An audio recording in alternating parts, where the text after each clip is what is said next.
আজ ভোট। এবার প্রত্যেক ভোটারকে 2টি করে ভোট দিতে হবে। একটি ভোট পছন্দের প্রার্থী বাছাইয়ের জন্য, অন্য ভোটটি জুলাই সনদ বাস্তবায়নের জন্য।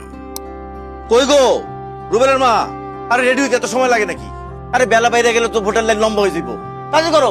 চাচা চলেন রওনা করি। আরে তোমার শাশি তো এখনো রেডি হয় নাই। চলো চলো চলো চলো চলো চলো। রুবেল চল, তুই যাবি না ভোট দিতে? বাবা, ওর জীবন তো এমনি অন্ধকার। ভোট দিলে কি ওর জীবনে আলো ফিরে আসবে? এটা কি বললেন চাচা? তোমার চাচা তো ঠিক কথাই কইছে। আপনারা যখন থাকবেন না তখন রুবেলের দায়িত্বটা কে নিবে? সরকার। একদম তাই।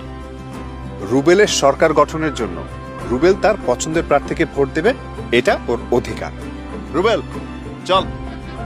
দেশের সর্বমোট ভোটার প্রায় 13 কোটি। এর বড় একটা অংশ বিশেষ চাহিদা সম্পন্ন। তাদেরও আছে ভোট দেওয়ার অধিকার। নিজে ভোট দিন, বিশেষ চাহিদা সম্পন্ন ভোটারদের ভোট দিতে সহযোগিতা করুন।